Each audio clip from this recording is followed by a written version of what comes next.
Hey guys, welcome back to the Tony Wong Podcast, episode 10. In this episode, we'll talk about a mindset of overcoming negative thoughts so that you take action, move forward, and continue to learn and improve in pursuit of a difficult goal. In this case, our guest found a mindset that unlocked her dopamine reward system so that she was motivated, inspired, and neurochemically encouraged to keep on going. We'll talk about a lot of these neuroscience principles later in the podcast. But her mindset was one in which she was relaxed yet focused, while continuing to move forward through a very challenging situation.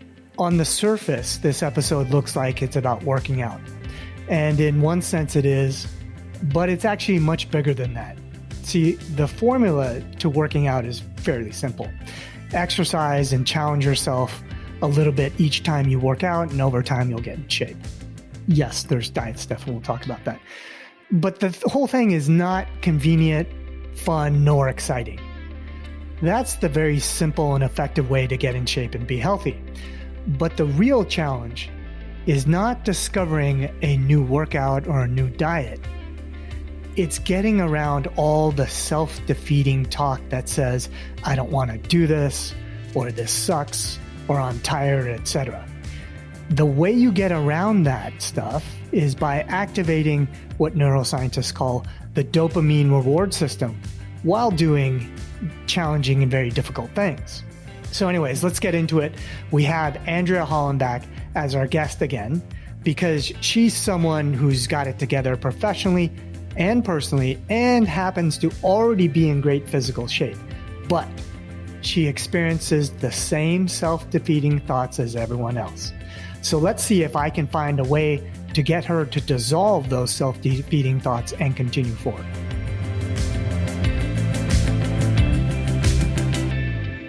I was definitely battling a lot of negative internal talk. Like sometimes I was like, oh my gosh, am I gonna be able to do this? Why did I sign up for this? I'm tired. And then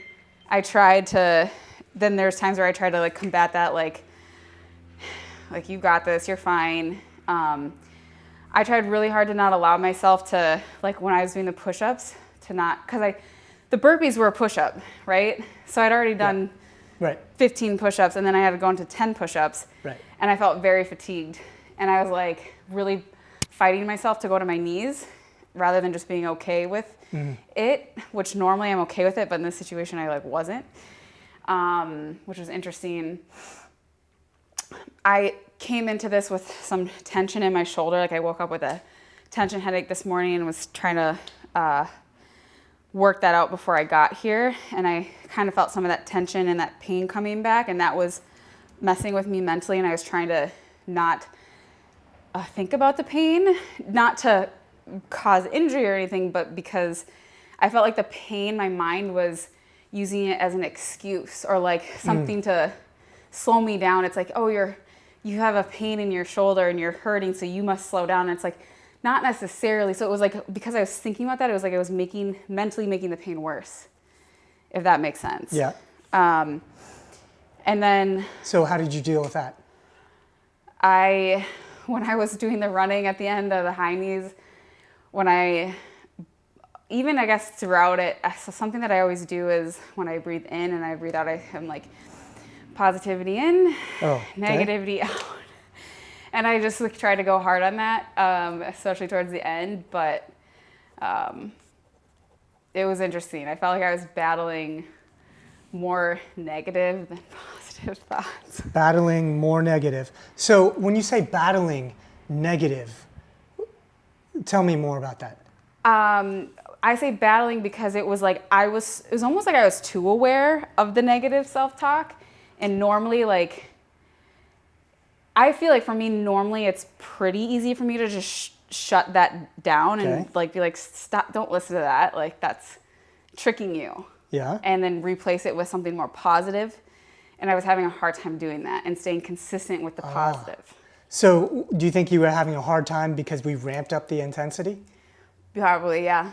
So normally when you're working out, it's the negative talk isn't so intense, Because I'm not pushing myself so intensely. Right. So now we're pushing you beyond your comfort zone, and now it's really hard to push that negative talk away. Yeah.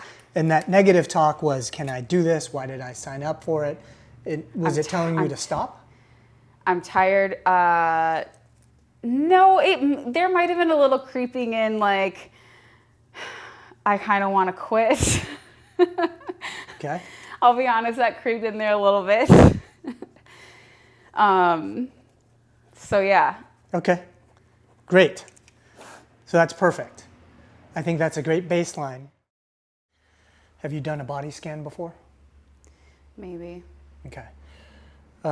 Imagine someone putting a flashlight on the top of your head and the flashlight lighting up. In this segment with Andrea, we ended up doing a big mind exercise created by one of my Zen masters, Genpo Roshi, that helped her access two distinct types of mindsets and integrate them together in order to positively influence her workout performance.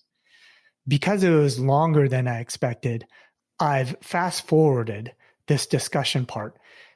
If you want to see the whole thing, I'll make sure this whole segment is available on my YouTube channel. It was just like, it just worked. I could also do it better with better form. So like my push-ups, for example, the first time I went to my knees for 5 of the 10 reps. The second time I got through all 10 without going to my knees once at all. So in my opinion, if you're like, don't get so hung up on the time, because if you're able to, and this is for, like, obviously sometimes there's things that you are competing for a time, but like, let's just say everyday fitness or whatever, don't get so caught up in the time, because if you're able to perform with better form and quality of your reps, you're going to see better results. You get what I mean? Right. So that's really interesting. It really is just being motivated and willing to move forward. Yeah. And that's what you felt based on the second time, right? Yes. After we had done the kind of mindset shifts. Yes. And I felt like I just felt better. I enjoyed the experience, where the first time I didn't enjoy the experience. And so what I would also argue, especially for someone who's like getting back into working out, or maybe they're trying to take themselves to the next level in something, if you don't enjoy the experience, that's for sure going to hurt your quantitative and qualitative data sets down the line, if you get what I mean. Right. So that's the key. So it's really coming down to how do you get into a mindset where you like doing something that you perceive as difficult? Yeah. So is that what you felt before the first circuit? You perceived it as difficult? Yeah, and I didn't like it. And you didn't like it. And then we did the same thing the second time. And I liked it. And you liked it. I enjoyed it, and I felt good after. So like that feel good was going to carry into whatever else I was going to do in that day. You get what I mean? Yeah. Like I came out of it and like chipper conversation, like hyped. I also could have gone more, like physically. So you think about the long-term gain of these benefits, because if you carry that good energy into the next thing you're doing in the day, maybe it's a presentation, maybe it's this, maybe it's that, whatever, that's going to benefit your life overall. You get me? Right. I think that's awesome. Like I'm like very excited about it. Okay, so did you want to tell the recap for the listeners and viewers? What was, in your words, the change in mindset? Like, how did that occur? The change in mindset really occurred through that whole activity you brought me through, where I was like talking in these different personas, was very eye-opening, like very, very eye-opening. And I couldn't believe how different I was when we were talking to the push and win Andrea and the relax and win Andrea. Like physically, mentally, totally different feelings. Wait, sorry, I just got sidetracked. What was the question? I don't know, I'm not sure. Roll with it. I was engrossed in your story. Oh, how did I get there? How did I get? Yeah. Yeah, okay. I think that activity, I think you could get there without that activity, but I think that activity enabled me to get there real quick. Like, it was so, because it showed me as the observer and as the two collaborating where one needs to scale back and one needs to step in further, if that makes sense. So I really we talked about Relax Andrea being empowered, and I really felt like Relax Andrea was empowered in that second session. And so I let Relax Andrea come up more, which was calm down, you have this.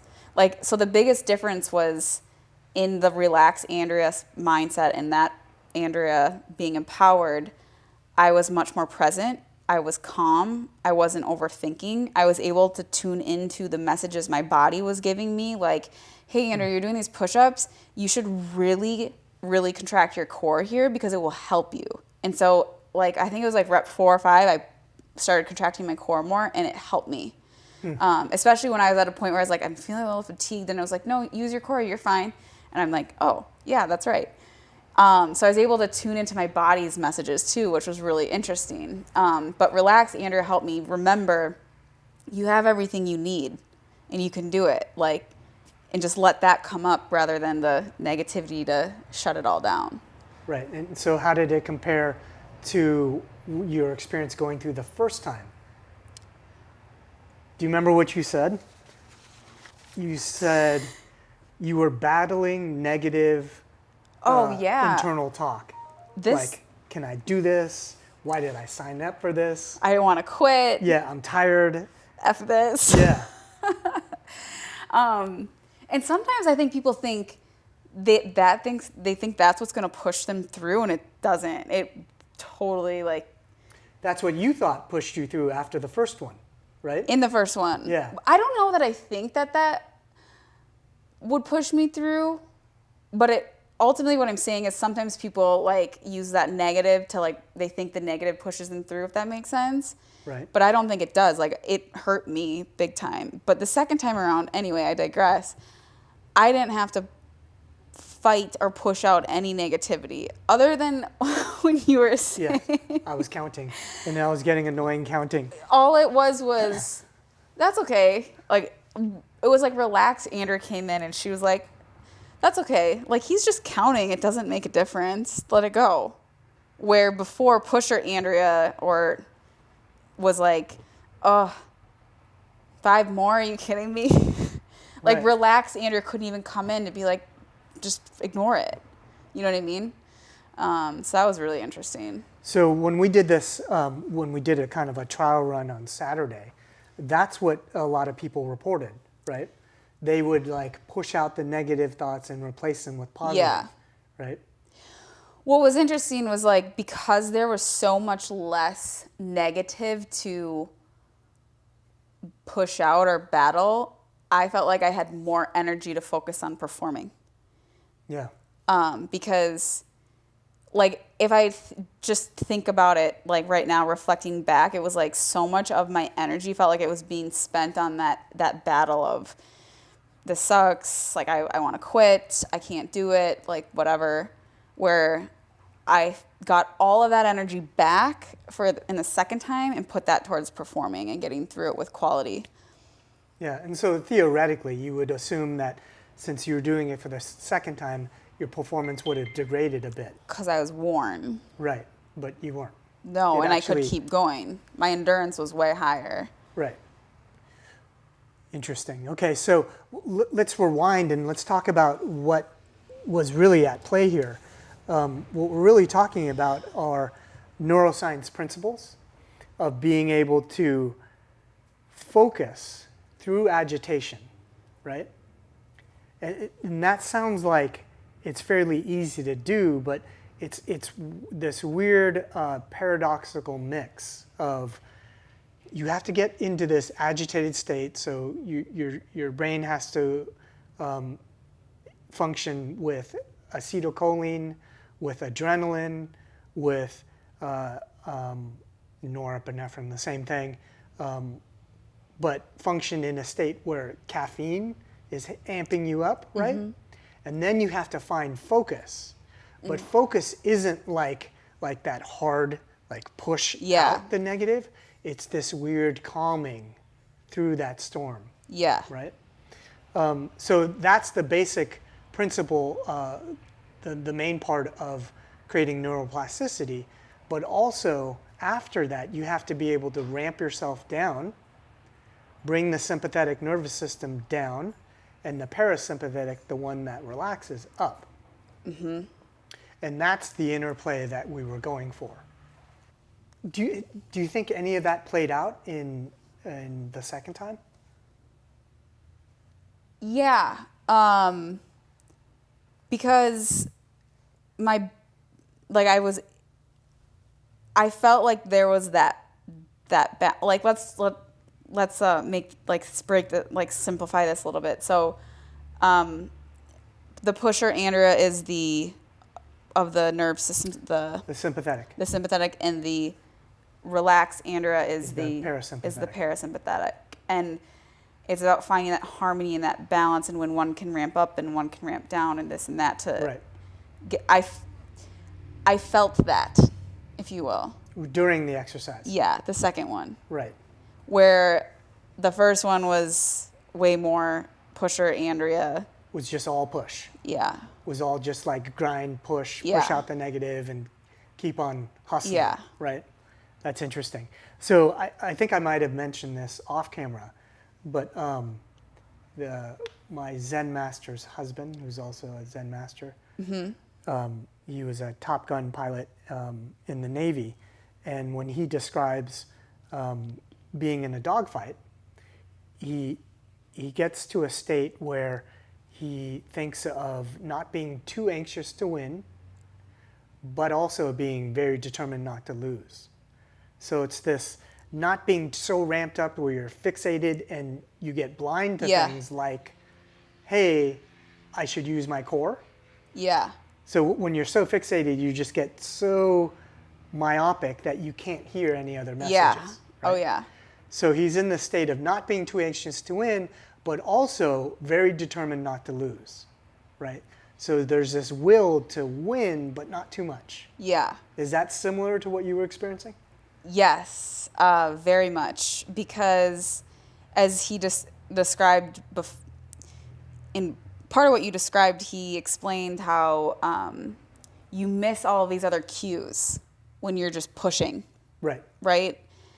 And that goes back to my example of use your core. Like, everything was so drowned out in the first one because I was just so focused and occupied by the negative thoughts coming in, if you will, that I missed all these other things, signals, tools, techniques that could have helped me get through it. Where the second time I was able to actually observe and hear those and then engage them.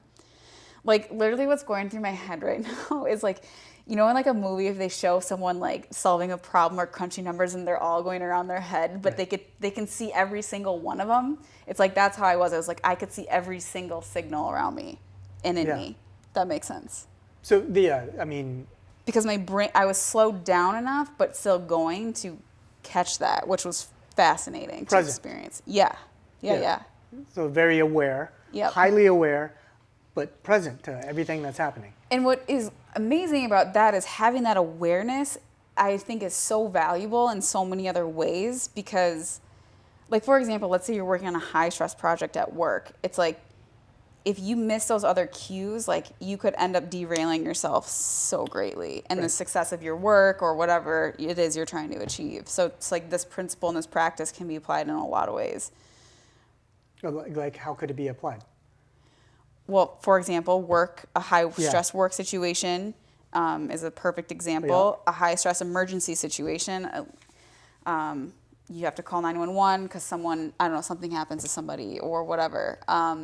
Maybe you're also just in a high-stress situation with a loved one, whether that's a friend or a romantic partner, and you need to calm yourself down instead of acting on your anger or your frustration or your angst or whatever.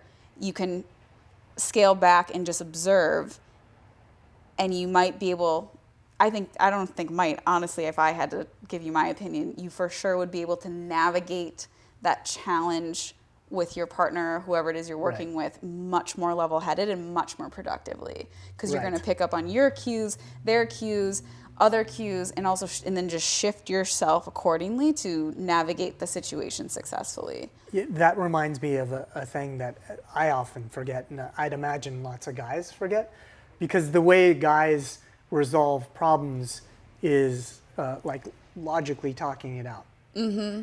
But sometimes with someone, let's say a romantic partner, logic just, it seems like that's the right way to proceed. But if you're aware enough, you might be able to recognize, oh, wait a second, I should just give her a hug. Yeah. Right? You'd be able to also, like, sure, continue to tap into your logic, but, like, you'll be hyper aware to other things, like their body language. Yeah. And so you'll get a cue of they might be feeling this way based on how they're sitting. I mean, if you look at the footage of when we were talking to my pusher versus my relaxed, my body language was like night and day. Yeah. And I guarantee you, if you approached a conversation with me on the same topic, but depending on who you were engaging with, my responses would be different. Yes.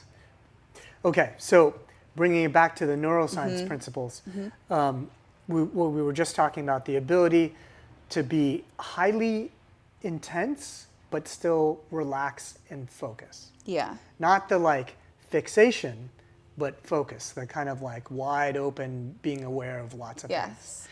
The second part of the principle we were working with was the ability to bring up the relaxation on demand.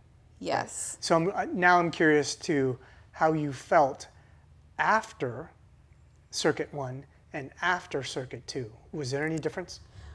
Drastic. Okay. After circuit 1, I was gassed. I think the first thing I did was go for my water. I was doubting the experience. Like, why did I do this?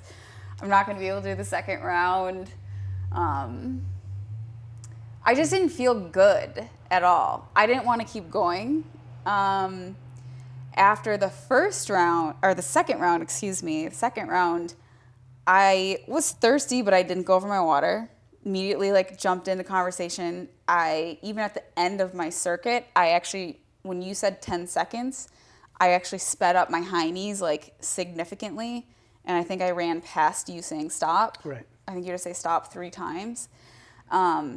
I felt lighter and I felt way more energetic. Like the first one, I felt heavy. I wanted to sit down. I didn't want to do anymore. The second one, I was lighter. I was like jumping into conversation. I felt good. I felt positive. I felt uplifted. I was like, I could go do another round. I could go on a run. Like, let's go. Like, I felt really good. And what I think is so cool about that is I could have carried out to perform more and do more exercise, or I could have carried that energy, and I mentioned this earlier, carry that energy into the next thing that I do today, which will naturally make that a better experience. And so I also walked away feeling like I could go back and do that. I want to do it again. Where the first one, I was like, I don't want to do that again.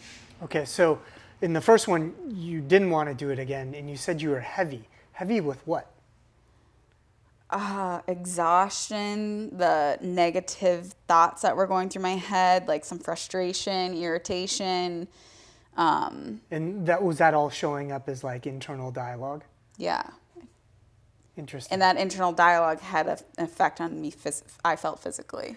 I wonder if that was the internal dialogue being ramped up was a function of your sympathetic nervous system also being so ramped up.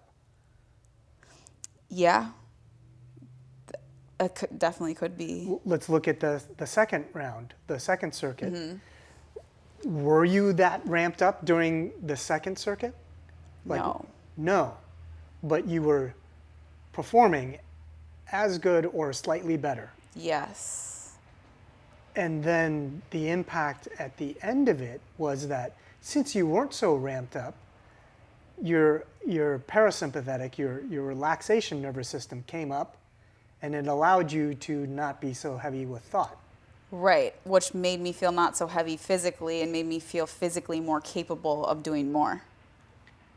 Right, and so if we go back to the neuroscience of this, that allows for the body and mind to relax, recuperate, and also learn.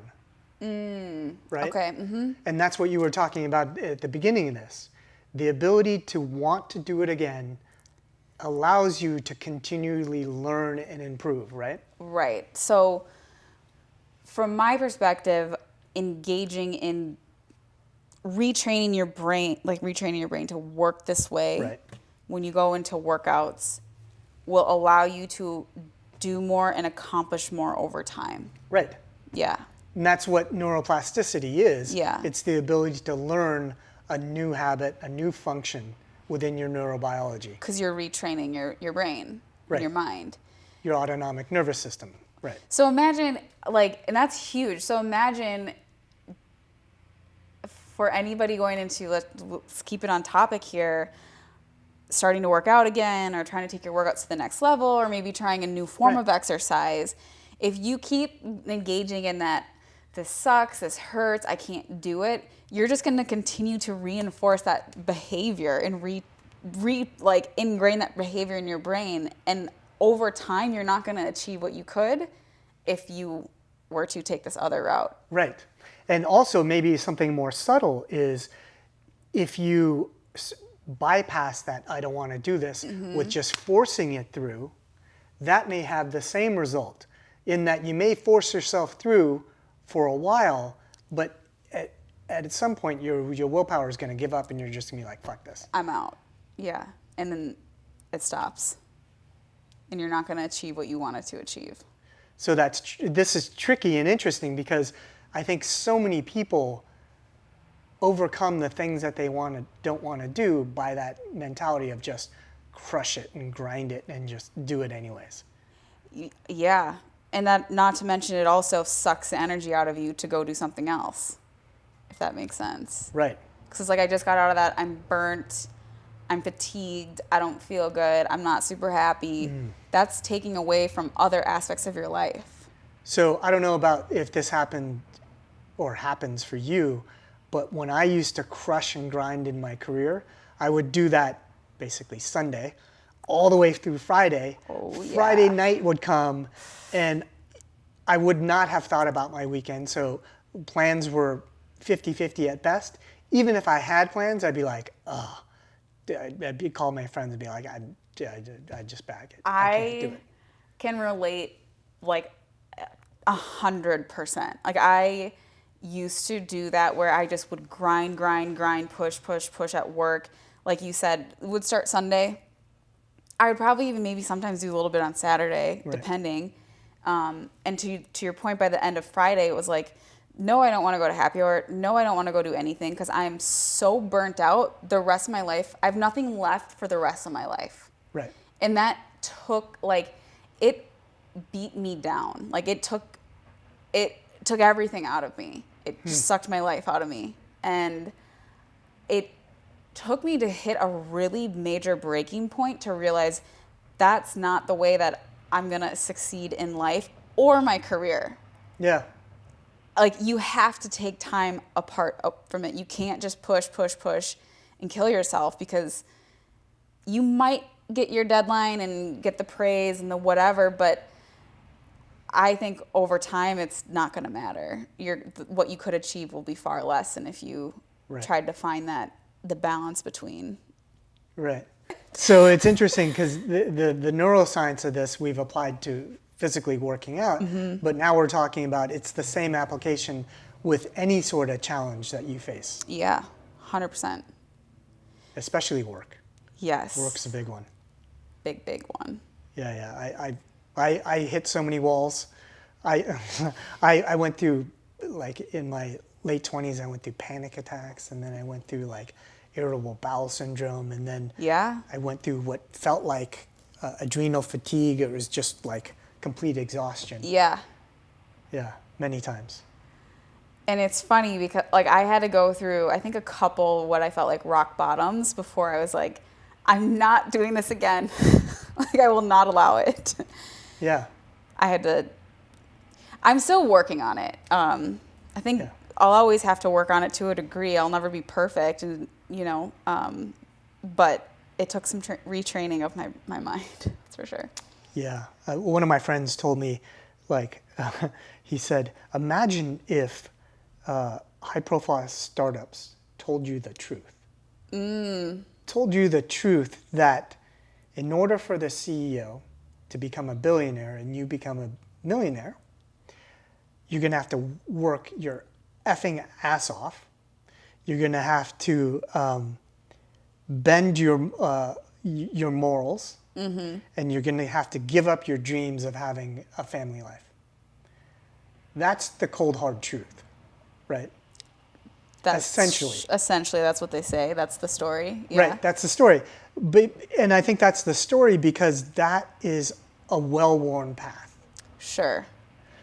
Well, it also has so much of a heroic, Yeah. oh my gosh, like, wow, look what you did, wrapped in the story. Right, yeah.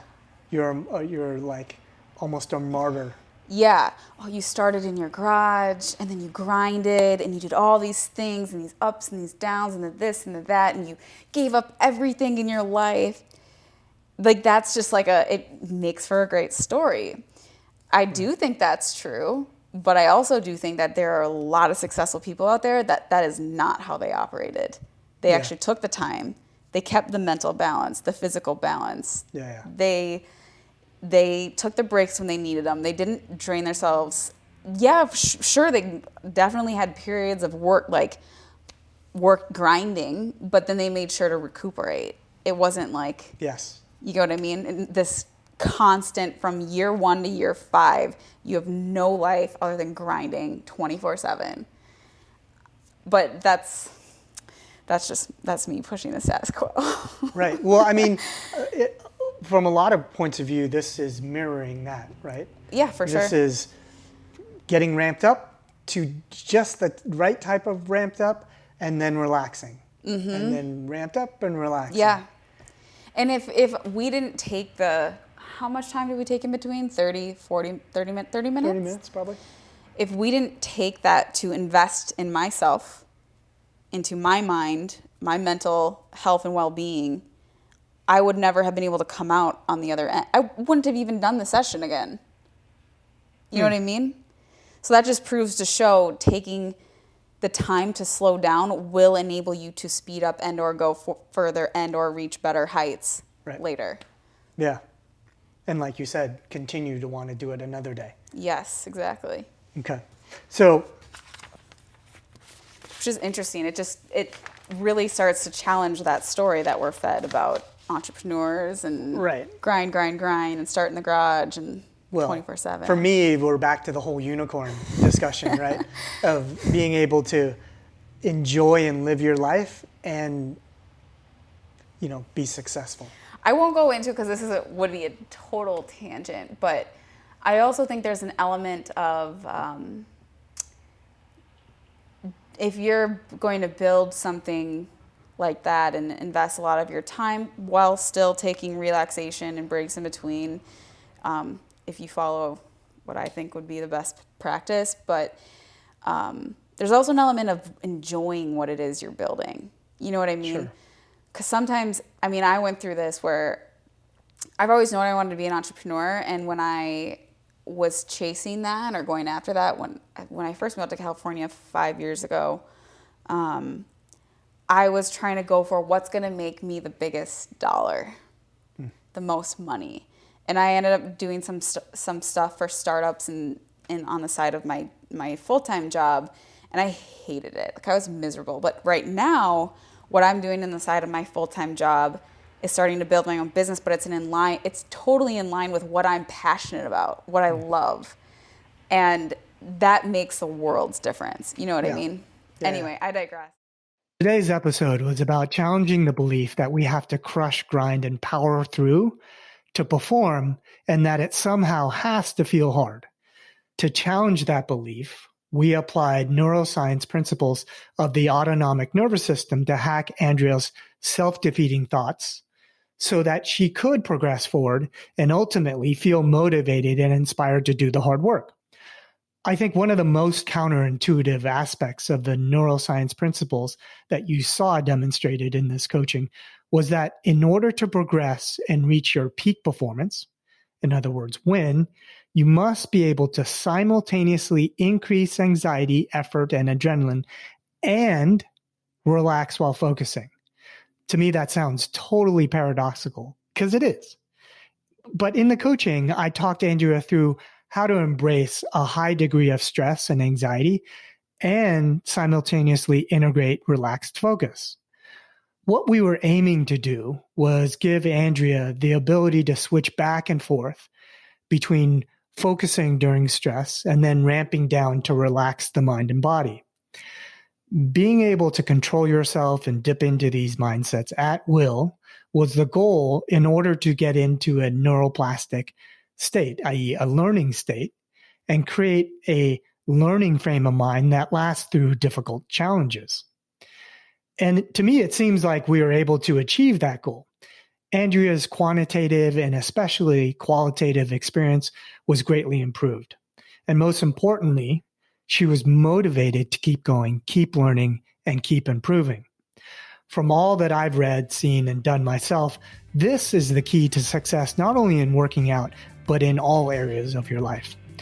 I would love to hear if you found this episode interesting or not, because if you did find it interesting, I'm really excited to dive deeper into these topics more in future episodes.